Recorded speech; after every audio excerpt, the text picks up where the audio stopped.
whatever you like. Just do what you've got to do.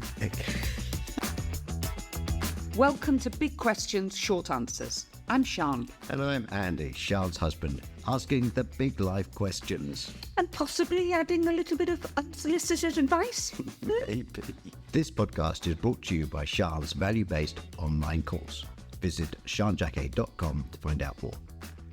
I'm going to kick this one off, and it's a subject that you talk about regularly, whether it's to do with the home life or whether it's to do with work life. And it's about being present. And I just sort of want to understand being present, looking really strange, being present, what that means to you or what it means to me, in fact. Oh, that's the nub. What does it mean to you? You're right. I do use it quite often. Well, turn it around then. When do you think I use it? When I say that thing, when I say to you, stop talking and be present, or... Yeah, well, sometimes it's quite difficult. I mean, sometimes, and I think that's also a case of people who work and at home, about what it is about being present. It's like, yeah, I'm here. What do you want? Okay, look, the ABCs of being present is listening. Right. The times I get aggravated with you is if we're sitting, talking, discussing something, and we're not even into red mist conversation, just even normal conversations. Yeah, I don't like the red mist. Well, I don't think anybody does, but there are times you get there, mate. My point is that being present is an active thing to do. That's how I learned to do it. You needed to actually consciously think, am I really listening? Or am I doing, and I'm just going to so enjoy saying this, am I opening my mouth and saying things, or am I thinking as you're talking of how I'm going to respond and how I get my agenda across? I'm not really listening to you. And it's that moment when you know that the person you're talking to isn't really listening. Because you trained twice as an actress and also as a coach. So obviously, I imagine listening is quite important in both of those skills. Well, I don't know anything else that makes somebody feel valued, significant, all of those, yeah? There is nothing more powerful than somebody actually knowing by what's happening in the moment, but actually feeling like they're being listened to. And that is what it means to be present. Yeah, it doesn't just mean arrive with your hand up. Yeah. Hello, I'm here. Where do I sign in? Am I putting on my listening face now? You've been a sarky bastard.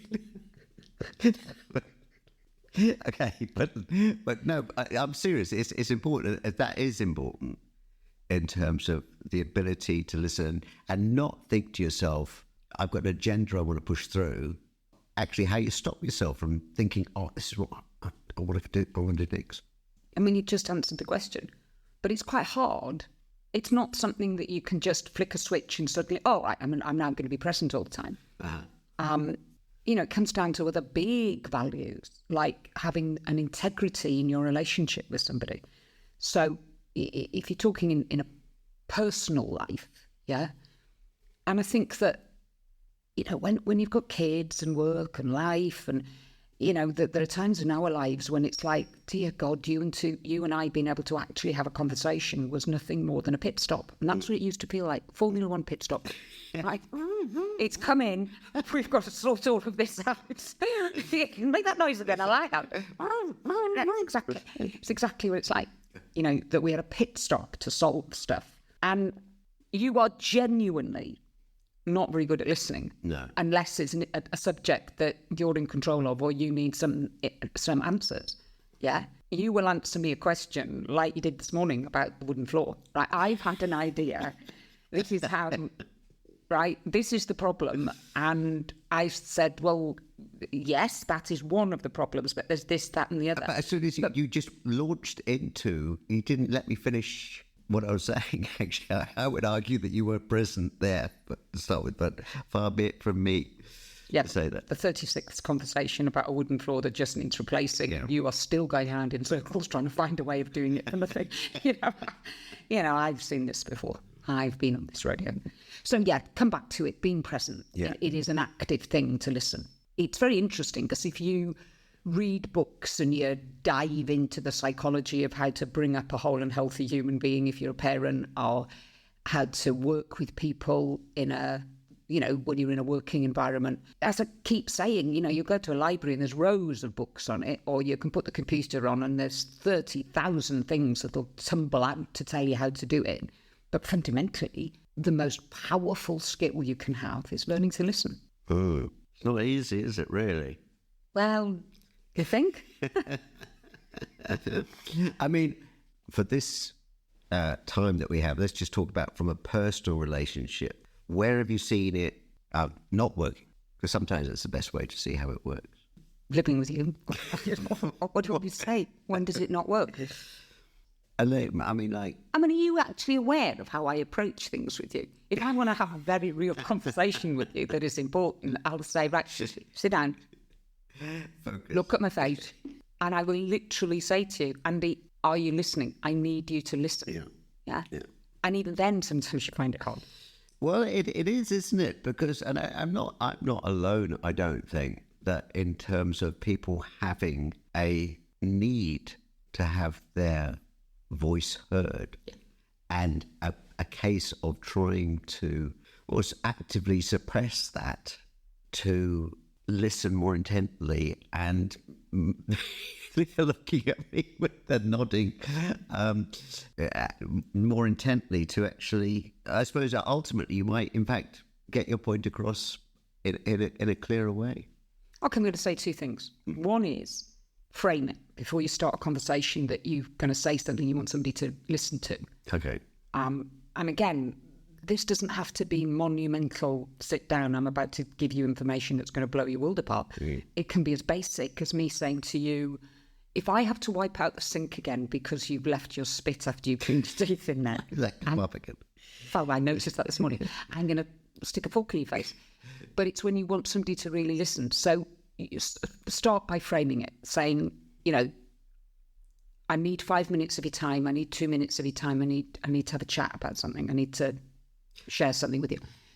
That's the one very basic. And I know it sounds easy, but just try and do that for a week. Yeah. So the onus actually is not necessarily on the person that's not very good at listening. The onus is on the person that is wanting to have that conversation, for that person to be present, is to actually, as you say, create the framework in which to say, okay, I've got something important to say and we need to just stop for a moment. Yeah. So that's number one. Yeah. Right? Okay. Number two is, as you're having the conversation, if you're the person that's talking to somebody who, oh God, I'm sitting there looking at your face, I don't believe I'm having this conversation. The second thing to do is to ask that person a couple of times in that conversation, reflect back to me what you're hearing me say. Right. I mean, there have been moments, so many, where I have actually literally said that to you, Andy, tell me what I've just said, and you look at me as if I'm speaking Swahili, because you have learned the art of tuning out, and your face may be animated and twitching, and I might even get a little bit of eye contact with the ears on. So reflect back, that's another way.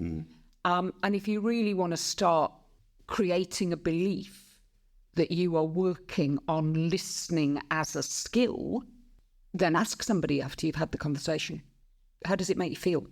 Right. Because when you are listened to, when you are truly listened to, and as I say, please don't go off the Richter scale to massive conversations. There might even be little conversations, right? But when you are truly listened to, it is the most wonderful feeling in the world. This is a skill, really, that you need to work on, because that works within relationships, it works within your work, works across the board. Absolutely. And it's, you're on the first few steps of emotional intelligence, aren't it? Emotionally intelligent people have the skill to listen. Well, we're going to leave that there as a thought, and we might come back to that as we... Oh, I'm sure we will.